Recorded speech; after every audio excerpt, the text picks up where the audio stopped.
Now they're literally treating the WWE Championship like a hot potato. Can we call it a belt now, Vince? Farm gang rise! Because of what happened in Madison Square Garden, the sexy farmer is not playing around anymore. Roman Reigns! You done changed the rules, boy! And changed the game. Lesnar says for the last 6 days he's pulled his ass out of the bed, looked in the mirror. Get a good look at that, Roman. Lesnar says you don't draw first blood on Brock Lesnar and live to tell about it. So Reigns has changed the rules.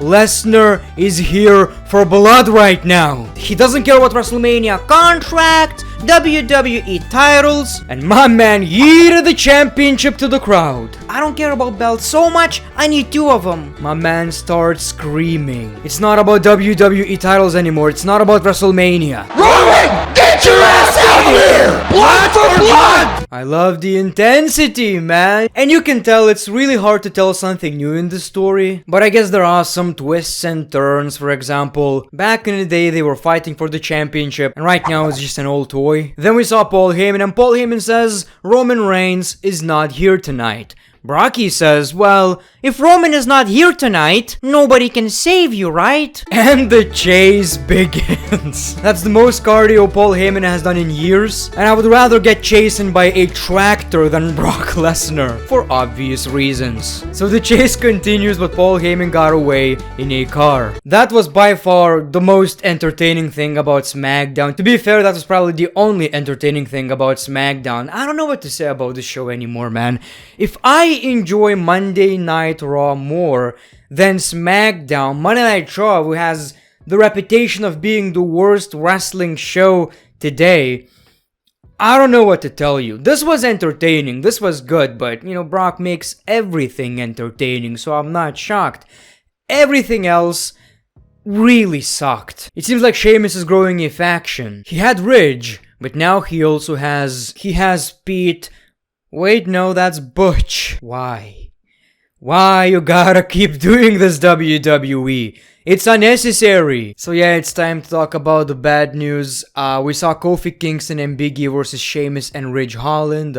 Butch was watching the match. I know Butch, he's a great kid, helps me with butchering. Daisy loves Butch, that's how you know he's a good person. So yeah, we saw this match, and unfortunately, Big E got seriously injured. He landed on his head, and even then you could tell something's wrong. Kofi Kingston looked really concerned, and we didn't see Big E for the rest of the match. The match ended pretty quickly. Sheamus and Ridge Holland won the match, then Butch decided to get involved, and I don't mind the gimmick. There was nothing wrong with Pete Dunne, but you know, I don't like the name, but the gimmick itself, it does look pretty cool. I mean, the gimmick is basically a bunch of angry UK drunk men in a bar. I like it. But it's been confirmed that Big E broke his neck. He's just an unbelievable person. So the good news is he's probably going to be okay. Seems like in a good mood for whatever reason. That's a strong ass son of a bitch right here, man. I can't thank all of you beautiful people enough for all of your concern and your messages. It's very heartwarming. I can move all my digits. You see that? That's nice. That's always a good thing. Strength feels fine, but unfortunately, right now, they tell me my neck is broken. So there's that. But once again, thank you, everybody. I'm gonna be all right. I'll be good. Don't worry. Go to sleep. Don't worry about old me. But for real, thank you. And I appreciate all of you, for real. And you know, we saw these kind of injuries in the past. It can paralyze someone. Hate to see it, man. And I hope, I haven't really checked Twitter. All I saw is positive messages. But I really hope we won't be seeing people blaming Ridge or blaming E. The focus should be on Big E's health. It's pro wrestling, anything can happen. And to be honest, I feel like it's kind of a miracle that it happens so rarely, you know. And don't blame Ridge, don't send him any tweets, don't be that person. I mean, the guy probably feels like shit already, you know, and I don't think it was his fault.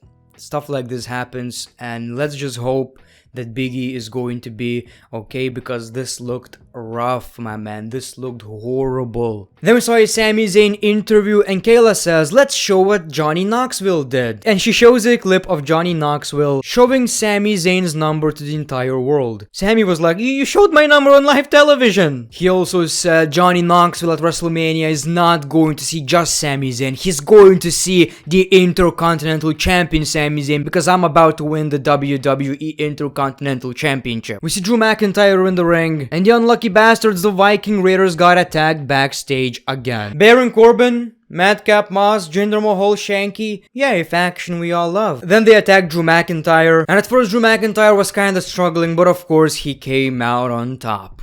Am I a bad person if I want someone to go broke again? Like, I want this person to be homeless. Am I a bad person? He was so much more entertaining. Then we saw a crappy Ronda Rousey promo. She basically addressed Charlotte Flair's criticism that you only know one move. Well, I know that I can apply this move in many ways. Sounds like Hulk Hogan. Oh, people say the leg drop is a bad move. I don't think so, brother. I don't think it's a bad move. You can honestly do it in so many ways. Brother, you can do a standing leg drop. You can do a running leg drop. Brother, if only I didn't have these back issues, man. She's going to tap Charlotte Flair again at WrestleMania. We see Charlotte Flair. It should be an honor for you to be in a ring against me at WrestleMania. And she's going to make Ronda Rousey tap out. At WrestleMania, I'm going home with your arm, or you're gonna tap out. What is this generic shit, man? That was one of the worst segments I've seen in a while. Just go out there and say something. Show you're dominant and how you're going to win, because yeah, we haven't heard that before. What a story. What a story, man. I wasn't interested in the storyline before, but now, once Ronda said that she's going to tap Charlotte Flair out at WrestleMania, and Charlotte said the same thing, I don't know what's gonna happen. Shasha! And Naomi faced Shayna Baszler and Natalya, in which obviously the babyface team won because they're gonna face the women's tag team champions. I wonder how they chose Sasha Banks and Naomi to face the women's tag team champions. I mean, out of all the options, out of all the tag teams, we the ones. We see Shinsuke and Boogs, who's apparently injured, but no, he is not. He is not injured. He picks up the W, but then got attacked with his own guitar. Did I miss something? They talked about a WrestleMania match and how this is going to be a SmackDown Tag Team Championship match.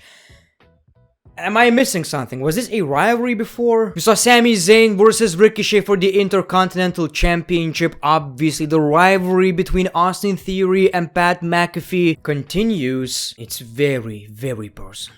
Austin Theory is talking shit until Pat McAfee gets enough and starts beating the living crap out of Austin Theory. That was actually pretty entertaining, and Michael Cole is happy. If I stay close to this man, no one will ever bully me again. So we saw a pretty long match for the Intercontinental Championship, and I'm never going to complain about the Mid-Card Championship main eventing a show because this championship desperately needs it, and it gives me hope that Ricochet might defend the Intercontinental Championship at WrestleMania, but then again, we're seeing no storylines yet, so hopefully a ladder match. Hopefully, if we still have the roster, probably not, but make it work somehow. A 4-man ladder match for the Intercontinental Championship. And the show ends with a Charlotte Flair and Ronda Rousey brawl in the parking lot. Things got heated. Mama is gonna know about this. Charlotte slams Ronda Rousey on the car, and then we saw some kind of a submission. Don't think I forget Mama will know about this. And that was it, man. That was your SmackDown. Are you not entertained? I never thought Monday Nitro is going to be a better show than SmackDown for like 5 weeks in a row, if not even more. It's crazy out there. I'm actually hyped about WrestleMania, but probably for all the wrong reasons. Not necessarily for the things that, you know, a hardcore wrestling fan would be excited about WrestleMania. The build is... To be fair, for the last like 5 years we saw a pretty horrible WrestleMania build, so it's not shocking at this point. Now, 2 of my patrons gave this episode of SmackDown 4 stars, and 4 people gave it 3 stars. I appreciate your opinion, but honestly, I would give it like 2 at most.